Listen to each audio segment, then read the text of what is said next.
Welcome, everyone. Thank you all so much for being here today. We're going to start in just a couple of minutes. Welcome, welcome.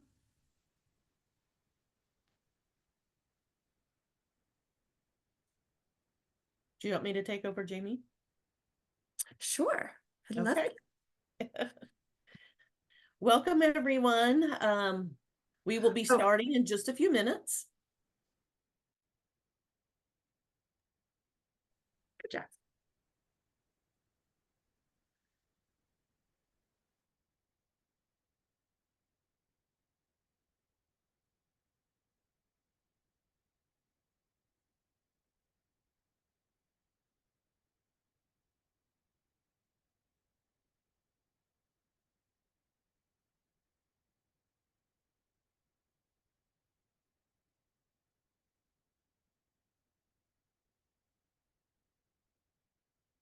Welcome, everyone.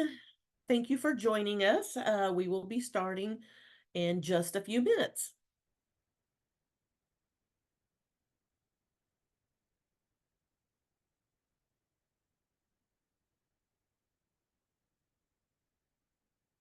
While we're waiting, just to let you know about our training and webinars.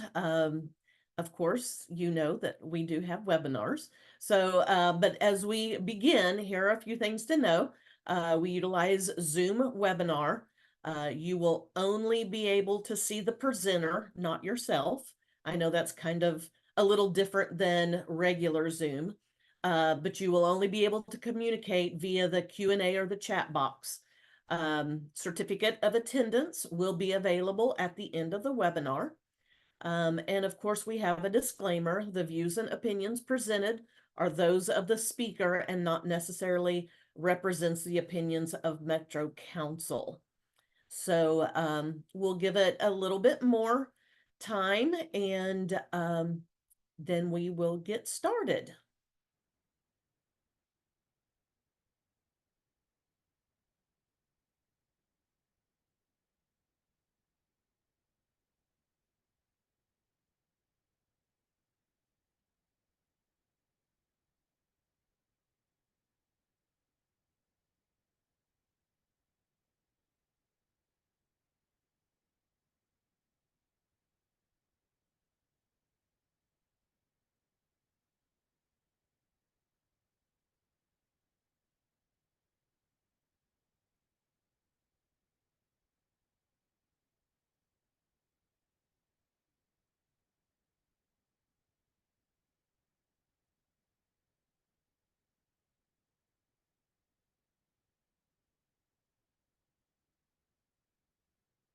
We'll just give it a couple of more minutes.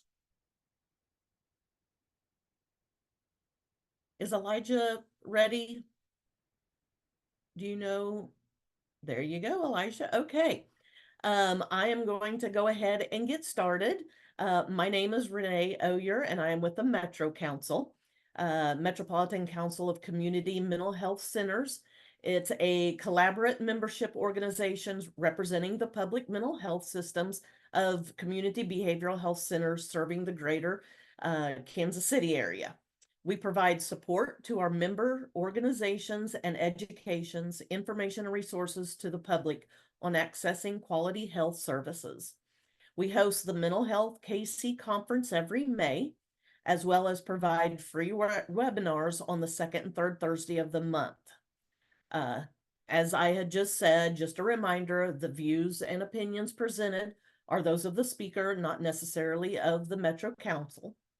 At the end of the webinar, we will put up a link and a password to get the certification of attendance for this webinar.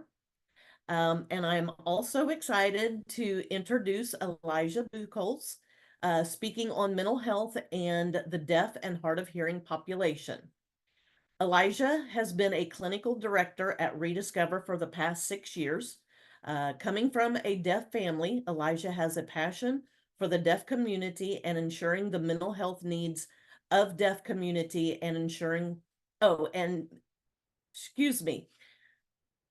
Elijah has a passion for the deaf communities and ensuring the mental health needs of deaf individuals that are met in a linguistic, accessible, and culturally affirmative way. In addition to leading deaf services at ReDiscover, Elijah provides community education and advocacy around deaf mental health and working with interpreters. In his free time, Elijah is a diehard Chiefs fan. Woohoo, go Chiefs. And after extensive research, love to know what kind of research you're doing, Elijah, has come to the conclusion that Casey Joe's has the greatest barbecue in the world. So let's get started. Elijah, this is on you. All right. Thank you guys so much. I really appreciate everyone being here. I like to eat, so there has been very extensive research on barbecue across the country. And obviously Casey Joe's is the winner. So to get started this afternoon, real quick kind of logistics thing. This is insanely awkward for me. This is the first time I've presented kind of a one-way webinar like this, and I'm a very interactive presenter, so I don't want to wait till the end to wait for questions and have a question time. At any point in this presentation, if you guys have questions, please throw them up in the chat. I want you all to be able to get out of this what is going to serve you the best, and not just me standing here, sitting here, staring at my goofy face talking for the next hour. So please, please, please throw your questions in as they come. Carissa said something about clearly I haven't tried Q39. That's a strong second. I'll give you that as a strong second place, but it is not Casey Joe's. So let me see if I can get my screen to share here.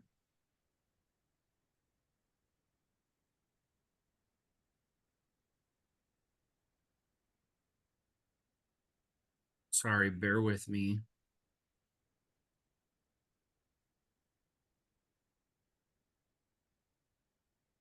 Okay, Jamie, is that working? Yes, it is. You can get it to move.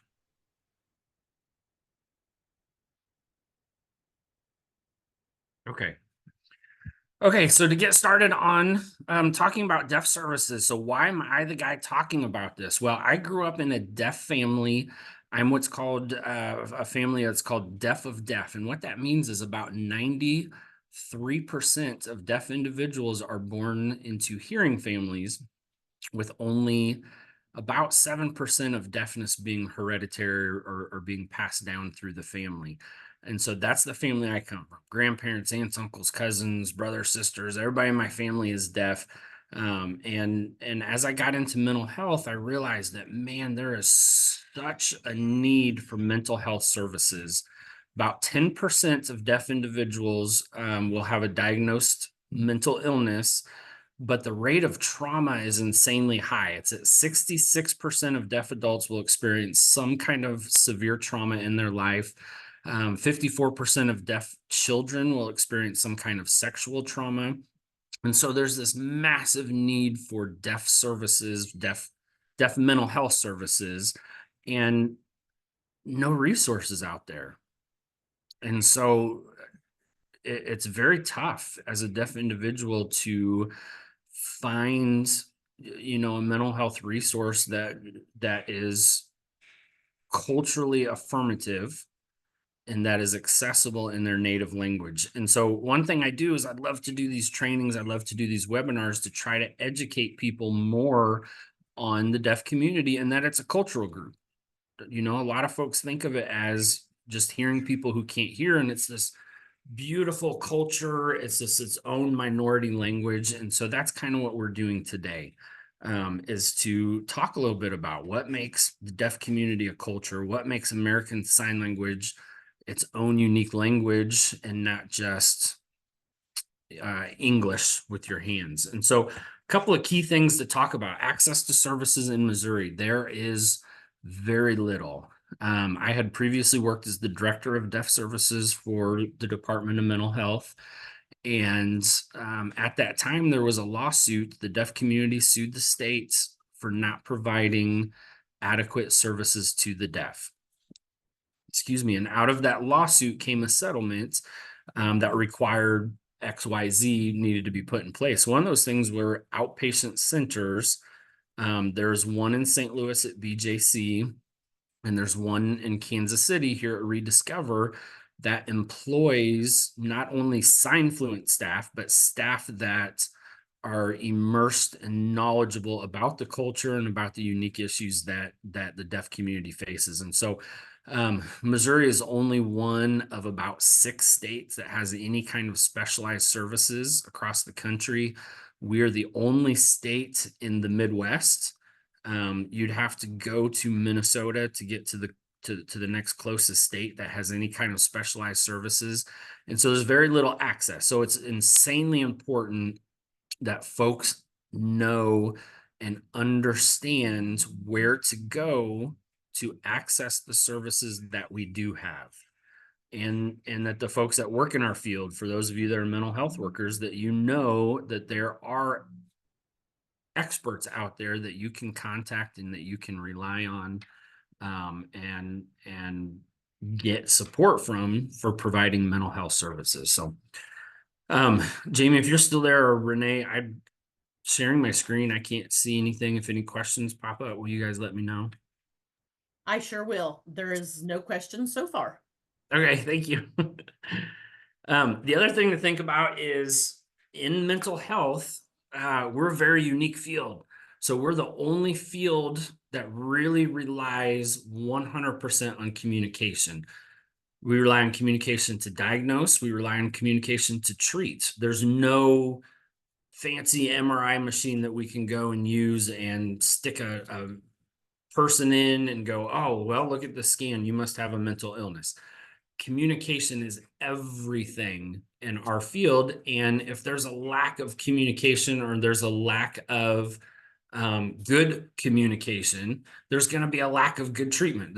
You're setting everything up for failure without having that piece in place. And so these are kind of a couple of things that I really want you guys to have in the back of your mind as we go through this presentation today. Elijah, Yes, ma'am. there is one question, and it says, where can we get the statistics you shared? I can share those with you, I think at the end, or maybe you guys can send out my contact information. Absolutely, we can. Participants, and then I can share those with you. So let's talk a little bit about ASL. ASL is just English with your hands, right? No, it's totally wrong. ASL is what we call, well, as number one, is not universal. There is not one sign language that is used across the world. Every country has its own unique sign language. The last time I had seen, I think they were at, I want to say 54 different sign languages across the world. And so ASL, or American Sign Language, is unique to America. If you go to Mexico, there's a Mexican Sign Language that is unique from Spain, and a Spanish Sign Language that's unique from British Sign Language. So it is, each kind of country has its own unique language. It's kind of considered newly discovered. So ASL dates back to the 1800s. There's a gentleman named Gallaudet.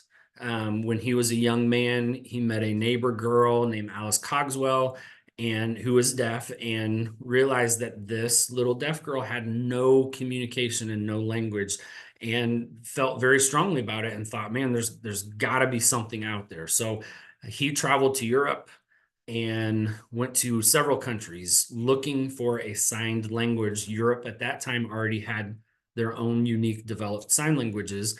And unfortunately, every country refused to teach him and work with him and help him bring that back to the States, except for France. France and French Sign Language, Gallaudet learned over there. He brought back to America, and ASL is actually more connected and more like French and French Sign Language than it is English. It's kind of evolved over the years. It's mixed with native sign and French Sign Language. to kind of become this unique language that is now studied. It's considered newly discovered. It's only been studied since about the 1960s, recognized and accepted as a foreign language, and studied. So to give you kind of an example, let me adjust here. In English, we would say, the boy climbed the tree. In ASL, when we're signing it, we would sign tree, boy, climb. And so think about this in mental health circumstances. If we are trying to, if our entire field relies only on communication and language, and we are trying to assess, diagnose, treat, provide therapy in English to somebody who speaks a foreign language that's so different, like the example I just showed you, how well is that going to work? Not very. Here's kind of just a funny comic I wanted to share with you. You've got a preacher here, and then the sign language interpreter who looks angry and arms are flailing, and the preacher saying, Terry? Sign language can be so misunderstood. There are, and I've had hearing clinicians come to me and go, man, this guy is really escalated. We need to do something. And I go to that deaf client, they're not escalated at all. They're perfectly fine. But because hands are flying around, and a big part of sign language is facial expressions, the way your eyebrows are, if they're down or they're up, can change the meaning of the sign. It's a very expressive language that can be, easily misinterpreted.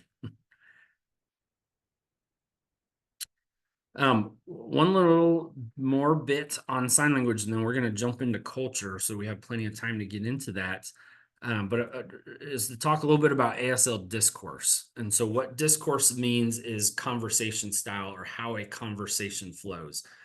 In English, when you have a conversation, typically what happens, one person speaks, the other person is quiet and listens, right?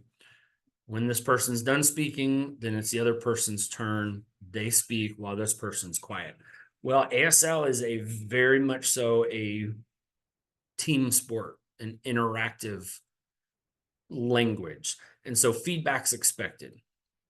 If I'm communicating with a deaf individual and I just sit there silently while they talk, they're going to be offended, and they're going to wonder if I'm really actually paying attention to them.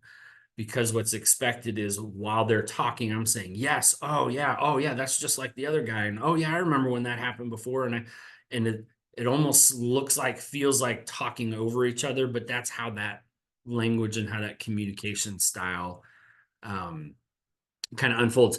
It's weird because I still get in trouble for this sometimes.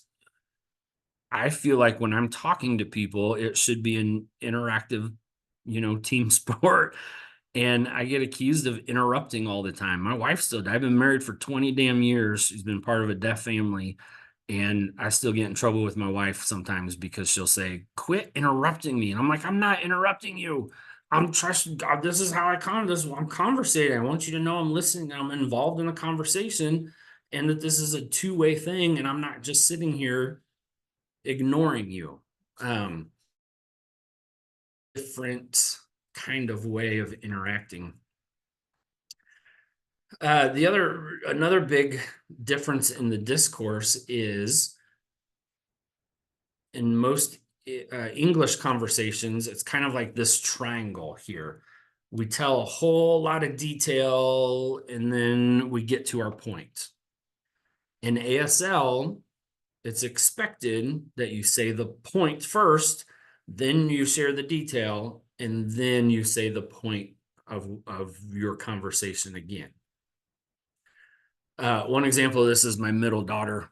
This girl can talk, and she tells stories and gives you every freaking detail, from the color of somebody's socks to the crack in the sidewalk when she's telling a story. And it drives me insane. I always have to say, what is the point? Child, what's the point? I'll love to hear all these details and listen to your story, but I got to know the point first. because that's how, in my language, that's how ASL unfolds. We say the point, we give the details, we say the point again. Now, again, in a field that relies 100% on communication, think about how those two different styles may kind of butt into each other. If you're trying to build rapport for a client with a client and you just sit there nodding your head, that client's going to feel like you're not listening. If you give a whole lot of detail and you don't give the point to what you're talking about, the client's going to have a hard time staying engaged with you because there's such a different conversation style. Does that make sense? I hope that makes sense. Yes. Thank you. This is really tough to do without seeing people's faces. I'm doing my best. You are getting Um, lots of thumbs up. Okay, awesome. Awesome. Thank you guys. So just kind of want to share those couple of things and some get you guys thinking on some of those issues that may pop up in the discourse of how your conversation happens. One other thing that, especially as we get into culture, we really need to talk about is this concept of oralism. So everybody knows Alexander Graham Bell. And I know we can't interact here, but just kind of take a second. When you think of Alexander Graham Bell, what do you think of? Or if you can comment, that would be great too. When you think of Alexander Graham Bell, what do you think of? The phone. The Telephone phone. and talking. Yes, yes. Communication. The what? Communication made easier. Yeah. Oh, that's a good one. Okay. I'm going to come back to that here in just a second. So Alexander Graham Bell invented the telephone, right? Communication made easier. I think it's the first time I've heard somebody respond with that. Alexander Graham Bell in deaf culture is enemy number one. How do you say that? FBI's most wanted number one. Alexander Graham Bell, what most people don't know, his wife and his mother were both deaf. And the invention of the telephone was an accident. What he was doing was trying to invent some kind of device to help his wife and his mother to be able to speak and communicate so that he could communicate with them better. And in the course of doing that, invented the telephone, which, you know, you look at culture today was such a huge game changer for people. Alexander Bell also came up with this idea of what's called oralism. So in oralism, the school of thought is to not teach deaf people any kind of sign language whatsoever. That if we teach deaf people a signed language, it's going to inhibit their ability to function in life as a normal person. That deaf people should be relying on lip reading and whatever natural hearing that they have to be able to function in life, and that signing should be discouraged and should be punished. And we're going to talk a little more about oralism when we get into the culture thing, but I think it's important to kind of set this up. Elijah, we have a Yes. question. Yes, please. Yes. The question is, how does successful communication happen between a deaf ASL user and a practitioner that does not use ASL? How can we understand, or how can our understanding of the history change how hearing people provide better services? Is that one question or two? It's a couple of Two-parter? things. Yeah. So one, it's always better for a client to receive services in their own native language when possible. So whenever possible, it's better to connect them to a signing therapist who is not only fluent in the language, but fluent in the culture. When that's not possible, or when a deaf individual chooses to see a hearing clinician, there are interpreters that can and should be used. Unfortunately, today is very short. We're not going to have time to get into interpreters. I hope to offer that training down the road at some point. But short answer, using interpreters is really going to be your best bet. On the flip side, what was the second part? It was, how can our understanding of the history change how hearing people provide better service? Yes. Number one, most important is to understand and to view and to approach the deaf community as a cultural minority group.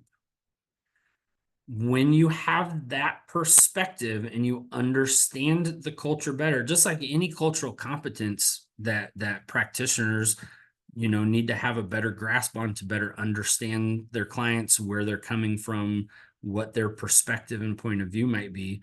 It's the same thing with the deaf community. When you view the deaf community as hearing people who can't hear, you're taking a very different approach than as a minority culture and having understanding. This kind of training is so rarely available and offered.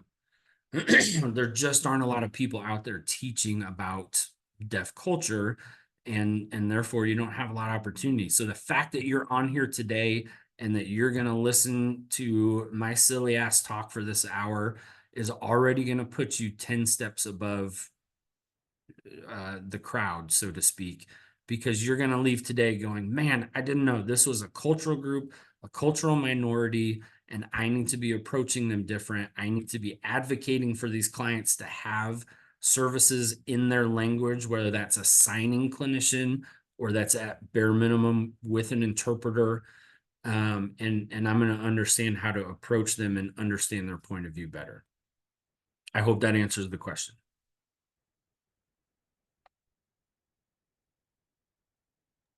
Yes. Okay, we're gonna get into the cultural stuff real quick. Any questions on ASL or what we've talked about so far?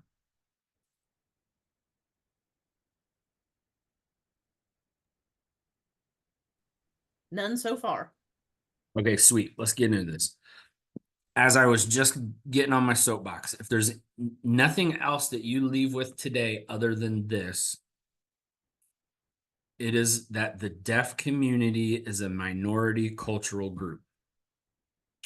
As I was just preaching a second ago, having that lens on and taking that approach is going to change everything in how you work with a deaf individual. So if you remember nothing else, please take this with you. It is a minority cultural group, and we need to, as clinicians, as practitioners, as just the general public that may run into a deaf person at the restaurant, we need to treat them as such and respect that culture, versus thinking that they are people that just have less abilities than some of us do. Quick question. Yes, ma'am.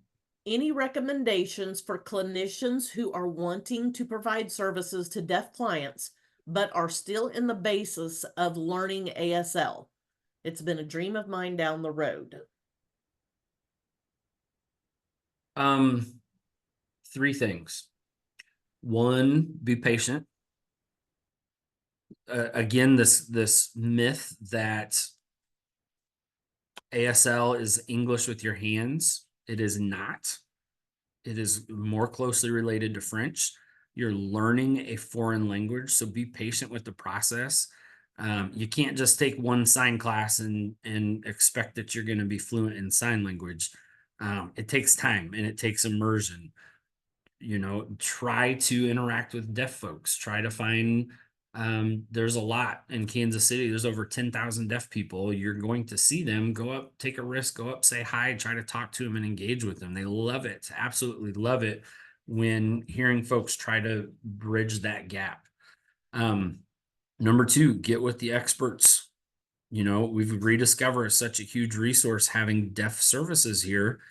Interact with us, ask us questions as they come up, get to know some of the staff so that you can have and build a relationship. I'm more than happy to jump on a phone call at any time to talk about this stuff. I love it when people are interested and want to learn more and want to understand my culture better. And then I forgot what number 3 was. It was super poignant and I totally lost it. Sorry. But I think those are 2 really good suggestions. So a couple other important issues here. ASL is not English. You still see this myth constantly that, oh, they can just read lips. I just read a doctor's note the other day from here at ReDiscover where the doctor said, man, we didn't get an interpreter because the client can read lips. So we're gonna try something. Make sure I still have lunch on my mouth. I'm gonna mouth something, and I want you guys to tell me what I'm saying. Throw it up in the chat. Renee can read it for me, but you tell me what I'm saying here. Ready?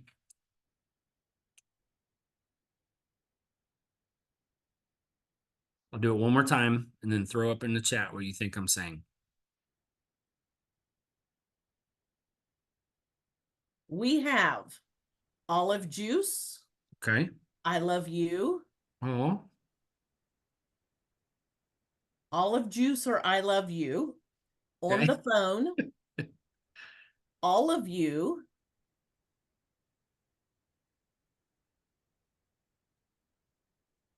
All of you.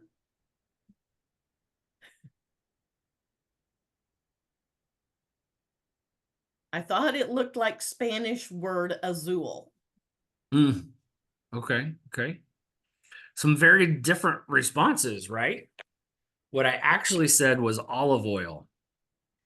Now, here's what's interesting. Only 40% of spoken language can be seen on the lips. What that means is your mouth only makes so many shapes that it is scientifically impossible for someone that is deaf to be able to read lips.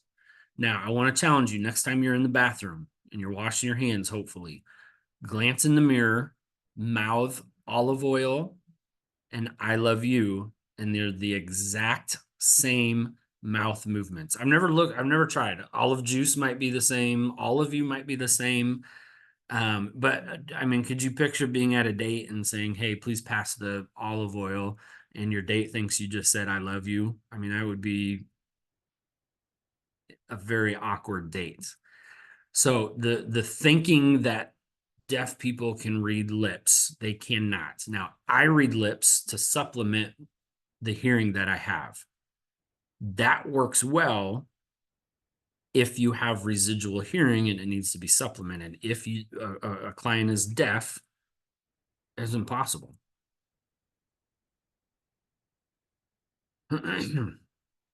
There's also this myth around English literacy. For those of you that work in the mental health field, I want you to think about how often we give clients things to read. We give clients forms, intake forms. Maybe we need to fill out informed consents. We maybe give them handouts and information about medication or diagnoses or referrals to groups, self-help groups. The amount of reading that might be exchanged between a mental health worker and a client. Now I want you to think about the fact that ASL is not English. It's its own unique language. So English is a second language. I grew up in a deaf family. Deaf culture is my culture. American Sign Language is my native language. I had to learn English as a foreign language. I had to learn to read English as I'm reading a foreign language. And so we can't just think we're going to write back and forth with the deaf client and that's going to cut it. We can't think that we're just going to give them pamphlets to read and think that's going to cut it. Most deaf individuals actually graduate high school at a 3rd grade reading level because, again, it's a foreign language. Think about if you took foreign language in high school, you took Spanish. What kind of reading level did you come out of high school with, being able to read Spanish? It's a very similar concept.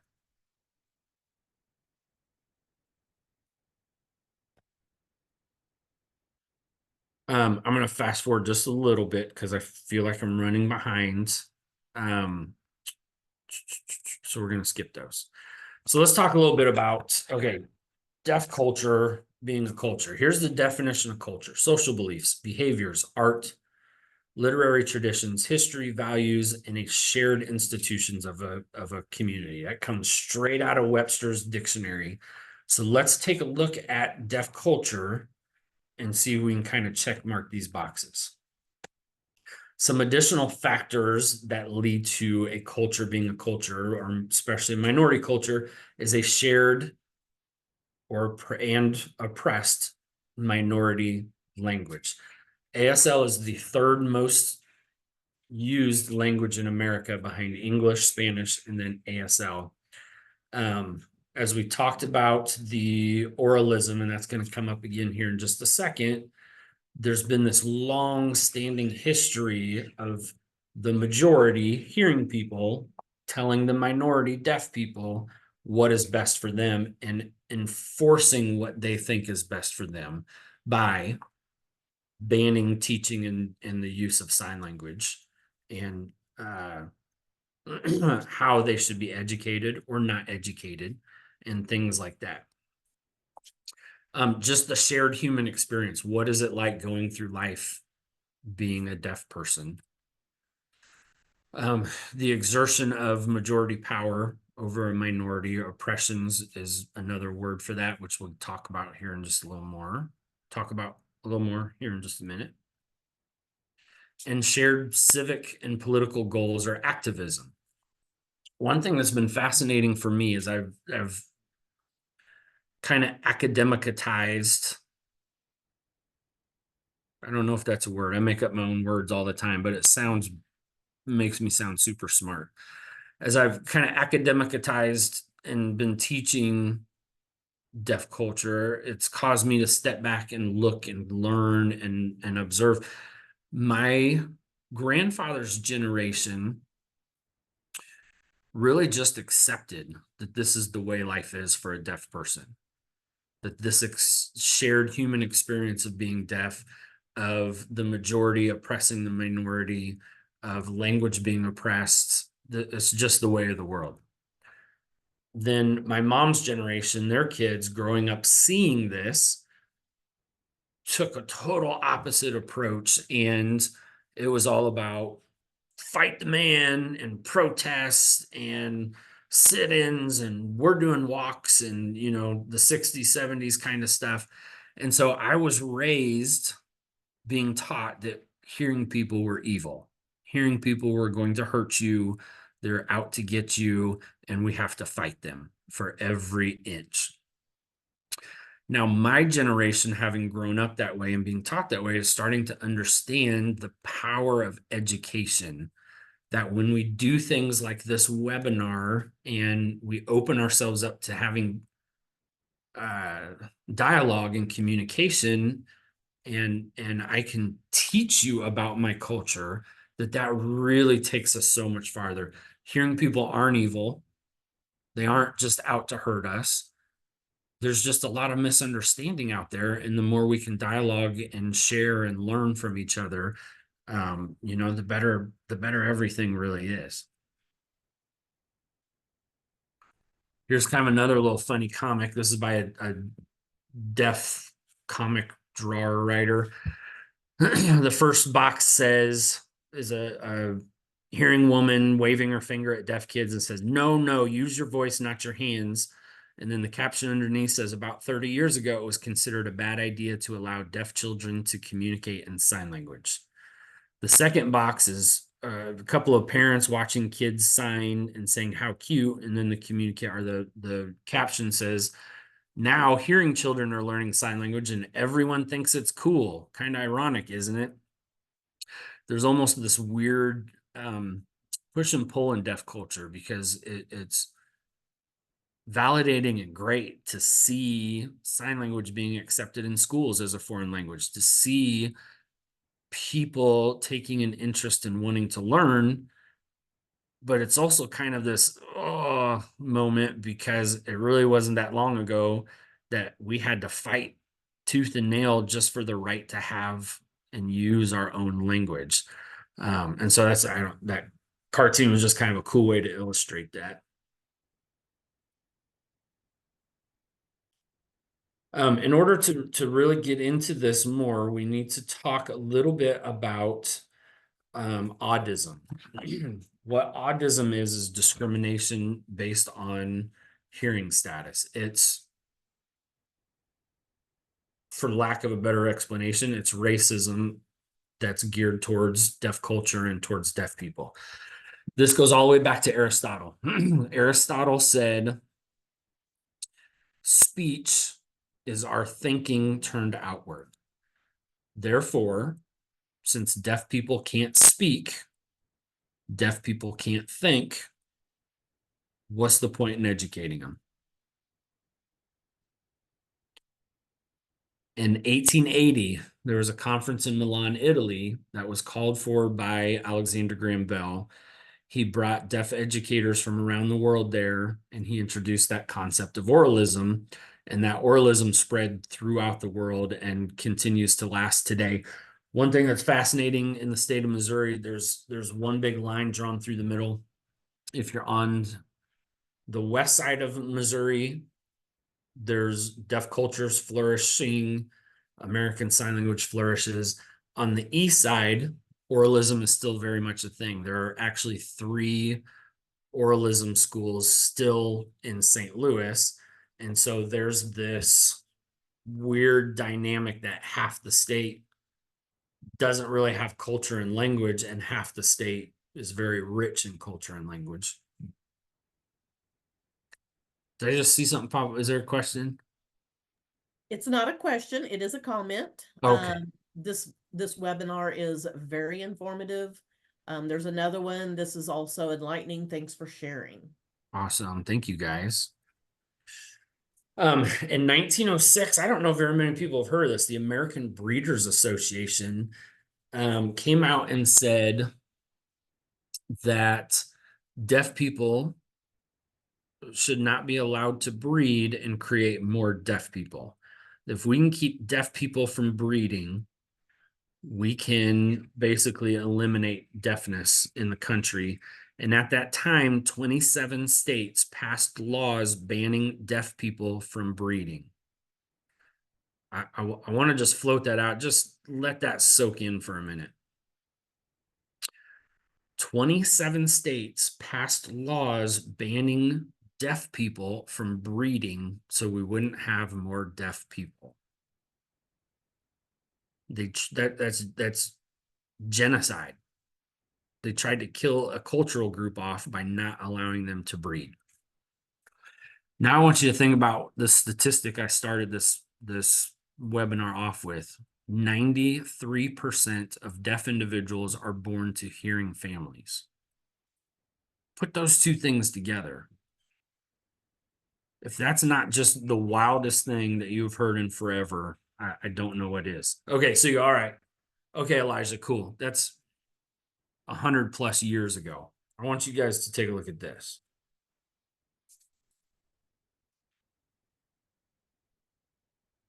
This is a quote that came from an APA publication in 1997.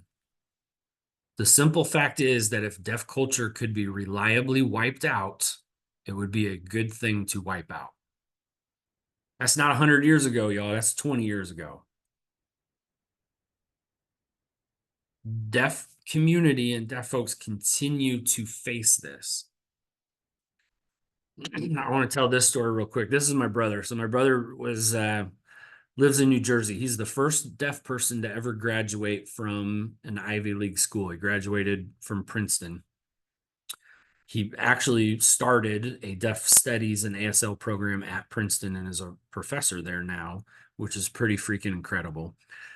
But he was flying home for Thanksgiving one year, was flying Delta, had a layover in Detroit. He gets off the plane in Detroit and finds this wheelchair waiting for him. And this is just a few years ago. And the airline insisted that he had to use the wheelchair and had to be pushed around. It was an airline policy. When he finally got to the bottom of it, what happened was the stewardesses interacting with him on the plane, realized he was deaf, called ahead to the airport in Detroit, let them know. And the airport in Detroit thought because he was deaf, he needed to be in a wheelchair and wheeled around the airport. Like, that's so backwards and mind blowing. Now, thankfully, my brother's all about educating. He took the time to communicate with them, to teach them, to help them to understand how silly this was. Came for Thanksgiving, was heading back, had a layover in Detroit again, got off the airplane. Guess what he found? Another freaking wheelchair with his name on it. Now, I think any sane person would probably lose their shit and blow up and cause a scene. But again, he took the time and he educated them. And this is the stuff that continue to happen. I often say it is not the same, but there are a lot of parallels between deaf culture and other minority culture groups and what they face. So here's a picture I saw posted the other day. It's a truck, and written on the back of the truck, it says, "Unarmed deaf driver, please don't shoot." Unfortunately, it happens often. Deaf people are shot by the police because they're not responding to commands. I personally have witnessed my grandfather being drug out of a car and beaten half to death because he was not complying. Even with me trying desperately to sign to him and explain to him what was being said, he got drugged out of the car and beaten in front of me and had to go to the hospital. This is just from earlier this year. I'm sure we all have mixed feelings on Elon Musk anyways, but look at this quote. "What's the point of sign language in a video if you have subtitles? Am I missing something?" Now, we've already talked about how different sign language is than English, and while captioning is a great thing, it does not provide adequate communication. And so all of these things and some of this doom and gloom to share with you is so that you understand what deaf people are facing just being a deaf person, the shared human experience. And so you add on top to that trauma, you add on top of that potential mental illness, you add on top of that having to go to the people that hurt you to try to get help for that hurt. And it's very difficult. I don't think I really need to expand on that a ton. I think that will click, and the more you think about it, the more that'll kind of sink in and make sense. So shared values and beliefs. Again, we're running out of time. I've got to leave a few minutes here at the end. Culture is everything. And for a lot of deaf culture comes before family. It comes before color. It comes before any other kind of identity. Culture is passed horizontally and not vertically. If you think about where you get your culture from, for a lot of deaf folks, that doesn't come until they go to school, they meet and interact and are able to be around other deaf individuals. There's a huge value placed on information, and having information because of the lack of communication, lack of accessibility. Deaf culture is very direct and not subtle. And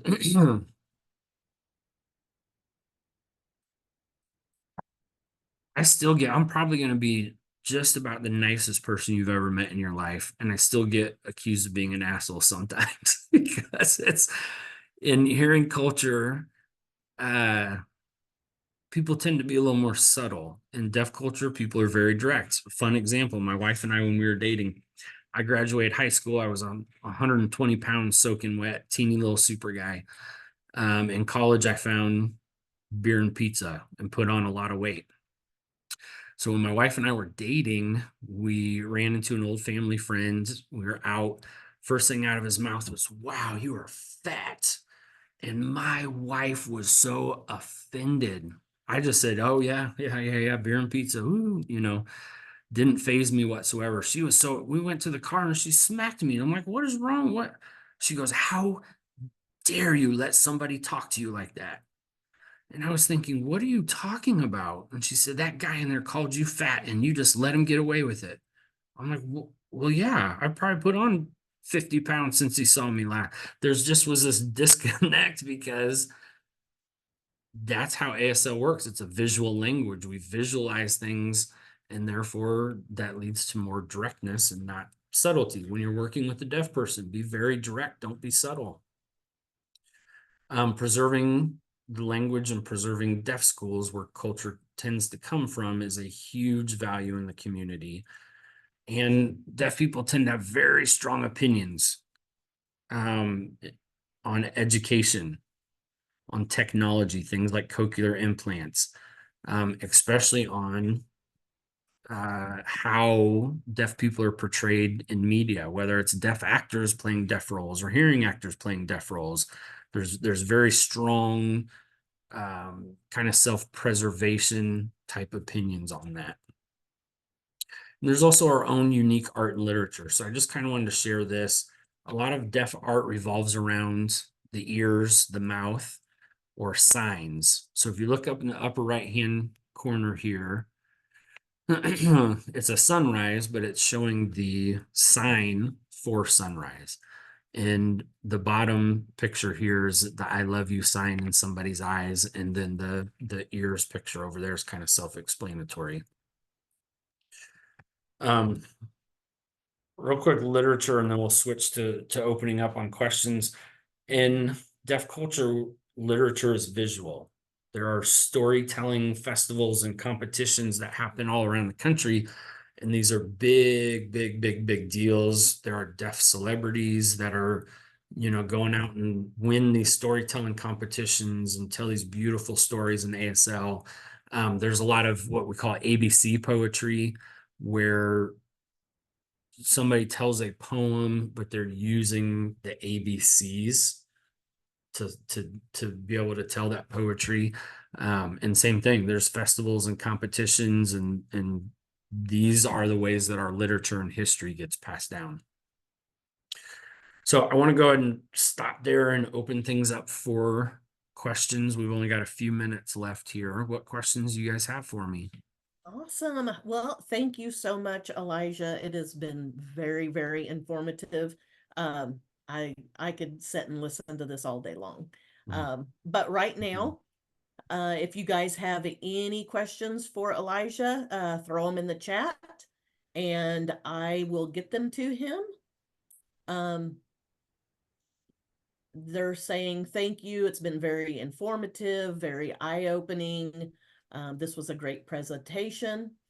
Also, I want to let you know that I did put in the chat a link and the password to get your certificate today. We do have a question. How have technical advances like cochlear implants affected the deaf community? That's a great question. So I'll tell you, it's as a whole, the deaf community is becoming more and more accepting. If you ask that question about 10 years ago and you talk to a deaf person, boy, there's some very strong opinions against it. It was another way that hearing people were trying to make deaf people hearing and take language and culture away from them. Now we're starting to see more of it's your individual decision. We'll still accept you. If you had a cochlear implant 5-10 years ago, you were kind of ostracized from the community because, you were one of those that wanted to be hearing, if that makes sense. Also, and I don't know if you know the answer, but is this also true for the blind? I don't think I can speak to that. I think that is a very different scenario. And I don't even want to try because I have no clue. Okay, so far, everybody absolutely loved this. I can, do you have an email that I can put in the chat if they want more information, or would you like to do that, Elijah, so they can? Yeah, I think I can. Here, let me put my email in here. Okay.